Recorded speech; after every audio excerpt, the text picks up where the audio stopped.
I know your name, I know you great. Yeah, yeah, yeah.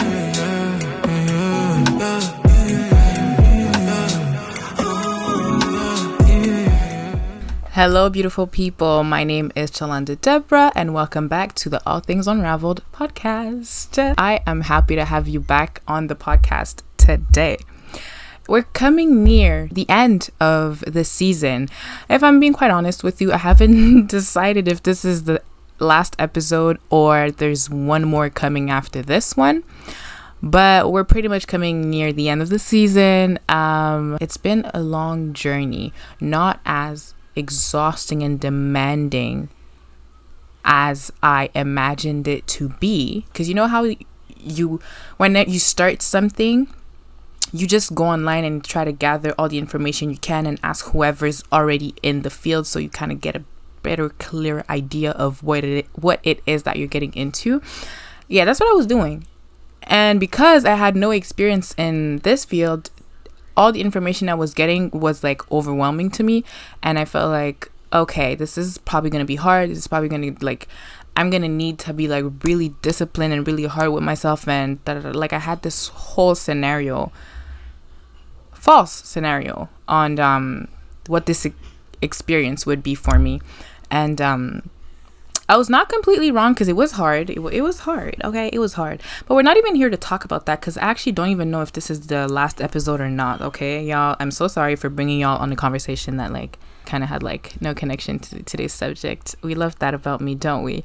Anywho, now that we're here, let's get into it. Let's get into this reality check. I feel like a lot of people are in need of a little reality check. Okay, it's so easy for us to make scenarios in our minds. Okay, maybe I'm talking for myself. If I'm talking for myself, then excuse me. But it can be really easy for us to make scenarios of what's to come when we haven't even been in that position, or when we don't even know the whole entirety of a situation. It's not uncommon for us human beings to already make a scenario of the ending or of what's gonna happen if you do A or Z. And since I did A or Z, I've been in that situation.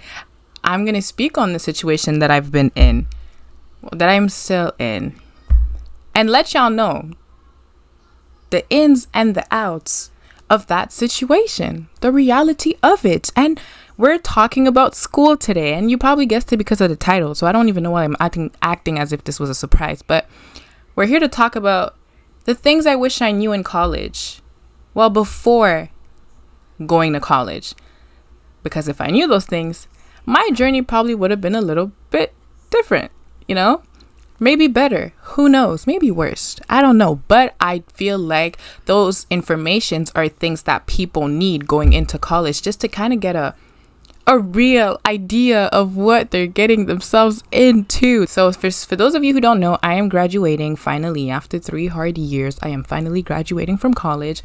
I studied in recreation and leisure, and I know hearing that, people are always like, what is it? What recreation and leisure? It's a very broad program that could lead you to like anything really that is connected to the field of recreation. Like, you could work for the city and be like the manager of the departments of the recreation. You could have your own community center. You could be an event director or a manager, or there's so many things you could do with that program. Honestly, like, it's a beautiful program. That's what I did for the past 3 years.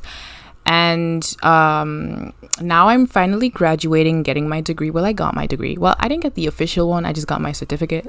But anywho, and I'm so happy to be done. It still doesn't feel completely real, I'm not gonna lie, because I'm going back to school in a couple of months. Like, I'm going back to university to continue with my studies. We're getting those degrees, okay?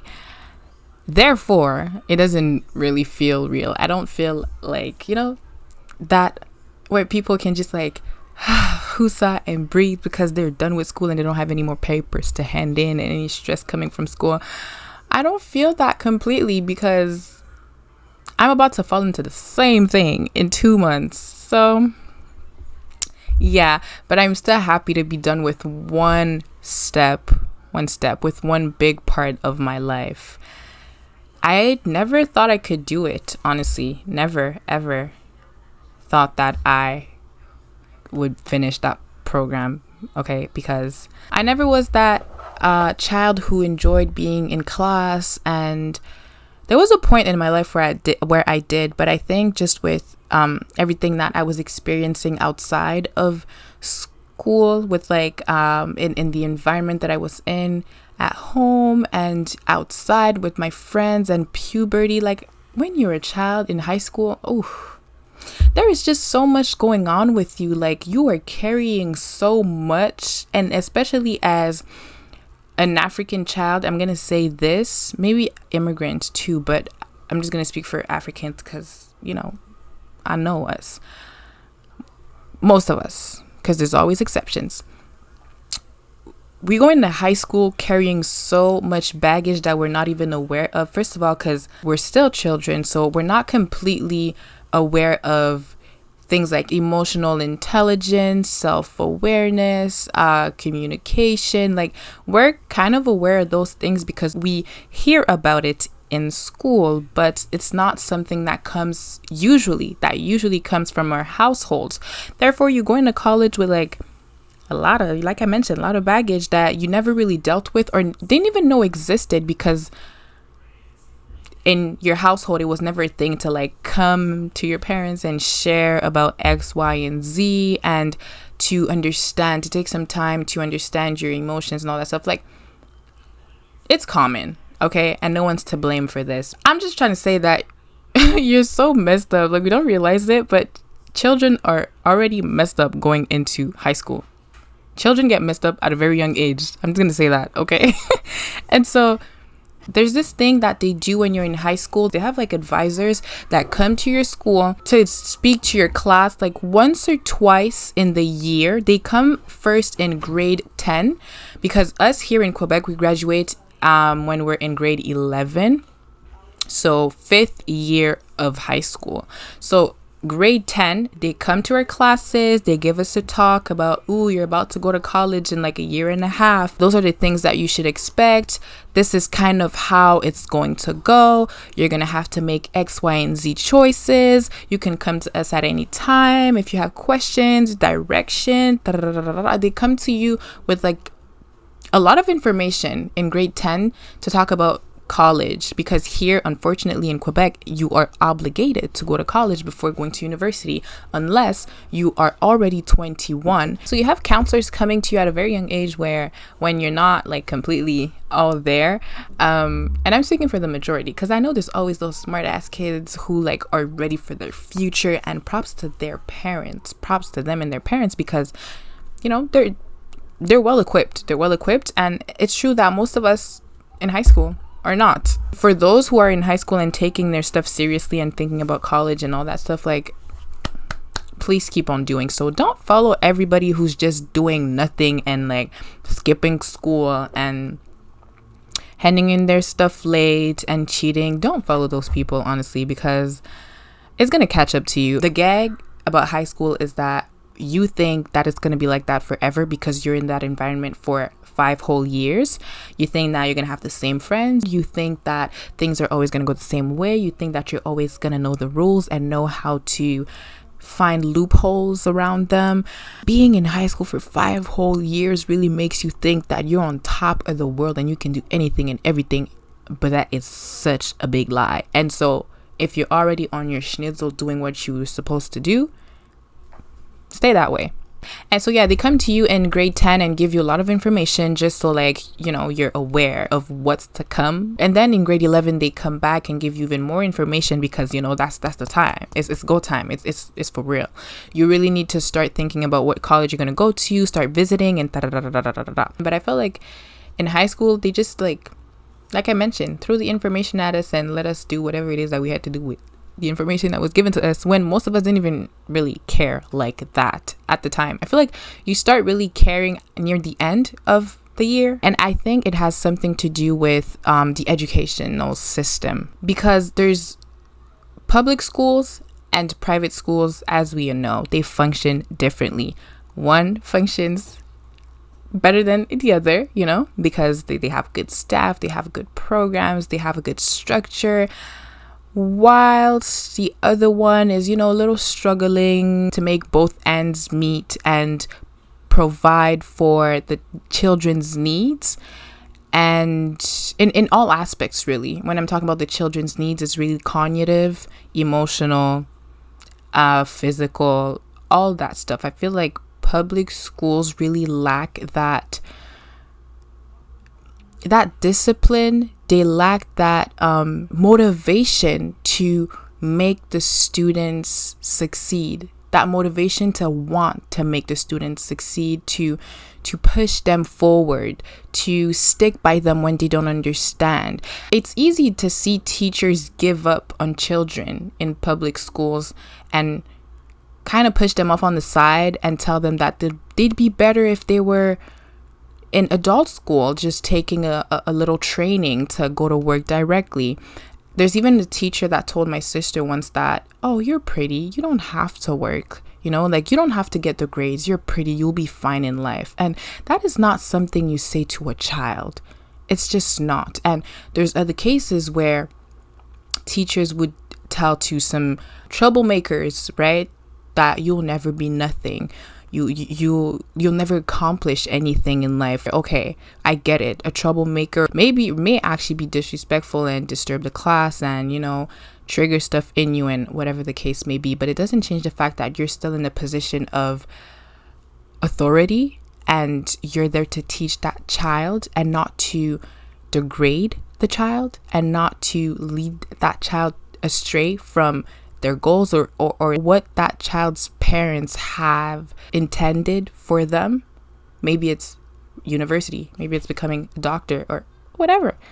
It is not your job to come and tell your child you're not meant for school. School is not for you and it's okay. No, what do you mean school is not for me and it's okay? I'm going on a rant about this system, but I'm really here to talk about the stuff I wish I knew before stepping into college. But to go back to the main subject, before going to college, honestly, I really wish I knew what a R score was, okay? Your R score is pretty much like the average of your grade. And it goes by terms, and then they addition the terms together, and then you have an average of your whole year, your first year in college, and then the second year, and then the third year. I was never made aware of what the R score actually was in detail. I just knew that it was my average, right? And hearing that in my mind, it was like, okay, it's probably like they will calculate everything, and if I'm at like 70, 80s, I'll have a good average. But that is not true. An R score is not determined by your own efforts. The result that you get with that thing is based on every single person in your class. If everyone in that same class had high grades, then it automatically becomes harder for you to get a high R score, because it's like you're not above anyone, or you're not significantly above anyone. So that was a little hard for me to grasp. And so I always worked hard to get good grades, no less than 80s. So 80s babes. And I was doing it. I was doing the thing. I was getting 80s and 90s and 80s and 90s. I failed a couple of things, but mainly I really had amazing grades. But my R score was trash, because I did not know that I had to work 20 times harder than I was already working. I wish someone would have told me that college was going to damage my mental health. Like, I really wish somebody would have told me, because the amounts of breakdowns I've had over the past 3 years over school is not healthy. The amount of sleepless nights I've had over the past 3 years over school is not healthy for nobody. And obviously this has something to do with me, because like I didn't really organize my stuff well. But this brings us to the next point. I really wish that someone taught me how to organize myself. Really, truly. Why don't we learn this in high school? Like, why is it not a thing? I'm not blaming the system for not teaching us how to be extremely well organized people, because there's different styles of organizations, okay? And you need to go through life and experience stuff to understand your own way of organization, like what works for you. How do you like your stuff placed? How do you remember stuff? And so I'm not completely mad at that, because the experience has allowed me to figure out my organization style. So not completely mad at that, but I just wish that we were made aware of the entirety of just the assignments that were going to come in, and all the work and the organization that was going to be required in order to complete the work and the assignments and all that stuff.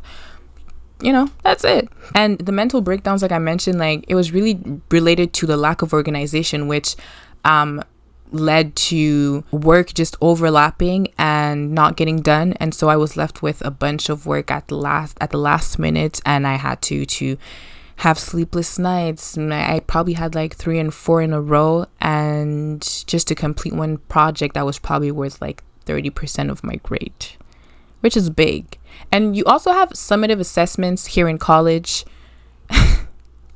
Summative assessments also are very stupid. Government of Quebec, if you see this one day, just please make a change, please, because it's nonsense. So let's say that you pass all your tests, all your exam in the course, and your average is like at an 85, 95. Let's say 95%. And you're coming near the end of the course, and so you have a summative assessment, and you have that in every single one of your courses. That summative assessment is basically a regular test, not a test, a regular exam that will determine if you're going to pass the course or not. Can you imagine that? I've done 20 lectures in your class. I've submitted 50 assignments. I've done 15 tests, 4 exams. I'm at 95%. I have an average of 95%, and you're going to tell me that if I don't pass the summative assessment, I'm failing your course? Okay.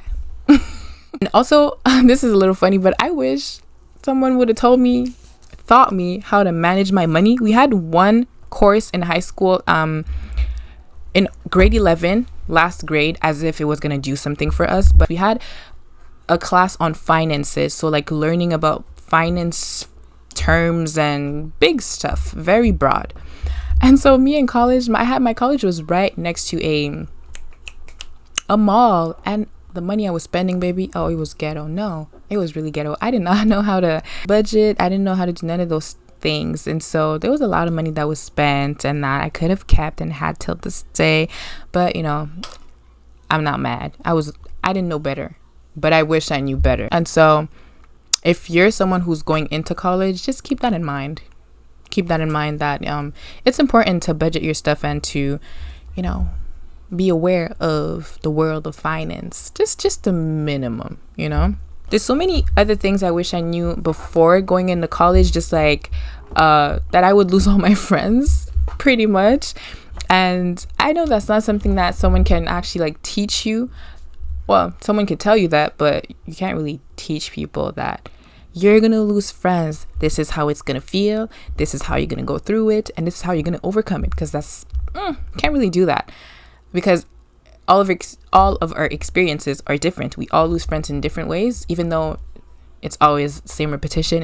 In college, you're going to lose friends because of a man. You're going to lose friend because stupid argument, because of fakeness. And it's always the same thing, but just different scenarios. So to each his own. But in reality, people tell you when you're in high school, my older cousins and my older friends would tell me that, oh, you think those people are your friends now, but when you're going to get out of high school, they're not going to be your friends anymore. You won't be friends anymore. You won't be as close anymore. And I was always like, yeah. It's not because you don't have friends that I'm not going to have friends when I get out of high school. Please don't project. Please.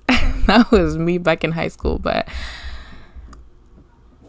I guess I was the fool, because it's the reality. You will lose a lot of your friends, and it's okay.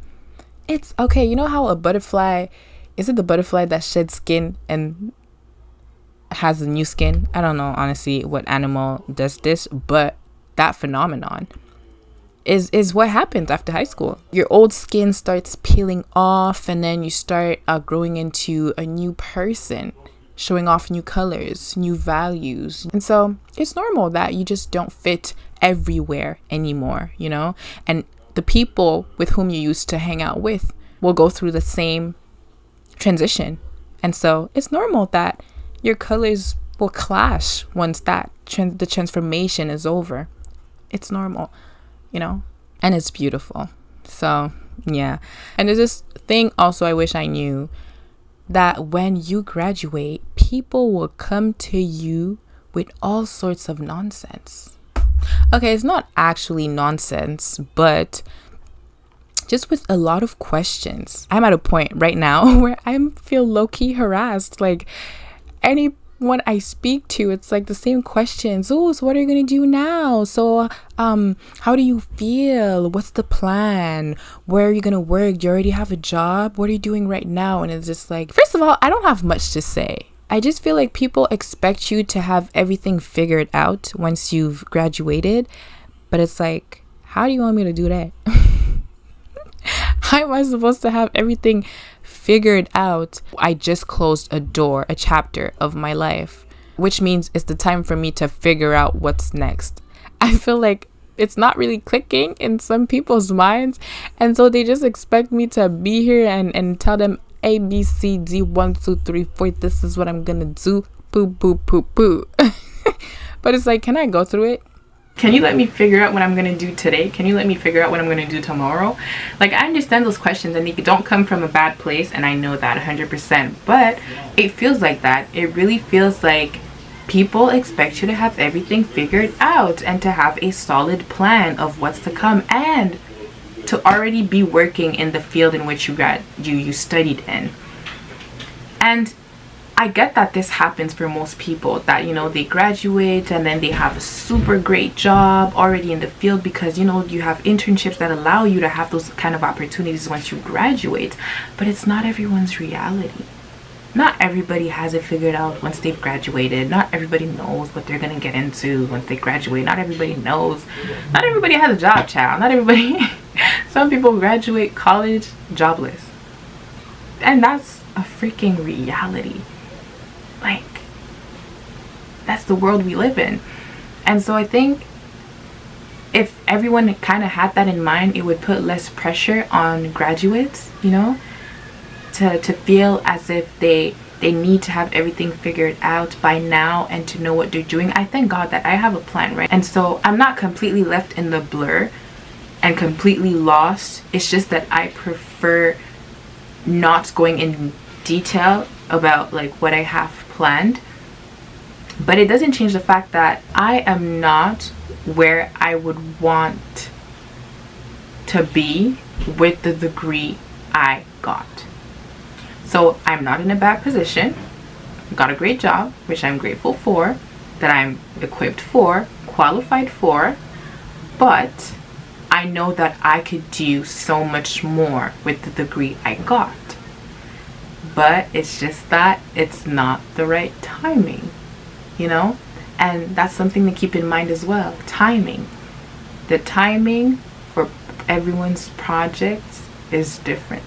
The timing for everyone's success is different. The timing for everyone's failures is different. In the word, it is written that there's a season for everything. A season to weep, a season for joy, a season to gather, a season to cast away. Is that it? A season to keep, a season to cast away. There's seasons to everything. And so understanding that, yeah, all of us, all 300 students graduated this year, doesn't mean that this is our season to shine. This is all our season to get the best jobs and to be out there in the field. It's like, we're all gonna have those moments of glory. We're all gonna have those moments of where we accomplish beautiful things, and, well, beautiful things, not that that's not a beautiful thing, but where we create beautiful things too, and have a big impact in the world. We're all gonna have those moments if you work towards that. But it's gonna happen when the time is right for you. It's gonna happen in your own season. And it was also a big reality check for me, because honestly, I didn't even know where I saw myself after college. Like, I didn't even know where I actually wanted to be after graduating. I just realized that I was not recording with my microphone, so I'm gonna have to just press on that and come back with my microphone right now. Okay, I am back now. I'm so sorry about that. I'm pretty sure the quality was trash, but it's okay. Like I was saying, this is a big reality check for me too, to know that like, okay, I'm not where I would want to be with that the degree I have at the moment, but I'm still here. I'm still doing great things. I'm still learning, still working. I still have a vision, still have ideas, you know? And it's to accept the position that you're in, really. I'm not doing what everybody else might be doing, and that's okay. You want to know why? Because I'm good where I am. Why am I good where I am? Because I know what I'm capable of. I know the plan. I know what's to come. And I know that God will make those things happen. Because I have that assurance, I can stay still where I am. I can be content with what I have and what I'm doing because I know that there's more coming. You get what I'm trying to say? Yeah. So it's just to be still in the midst of it all. Although nothing's really chaotic in my life right now, whether it's at work or nothing. It's just that not the best position I would want to be in. Would have preferred to have more experience in something else, but those are wishes. We all have wishes. Does this mean that we're gonna get those wishes? Probably not. Because most of the things we wish we're not even ready to get. That's a reality. Like, we be wishing for the biggest things, the cars and the jobs and the positions and the acclamations. Are you really ready for that? Is your heart really in the right position to deal with what's to come once you get that car, once you get that position? Do you really have the right posture to be in that position? Probably not. Why am I saying that? Because you're not there yet. Which means there's still work that you still need to do.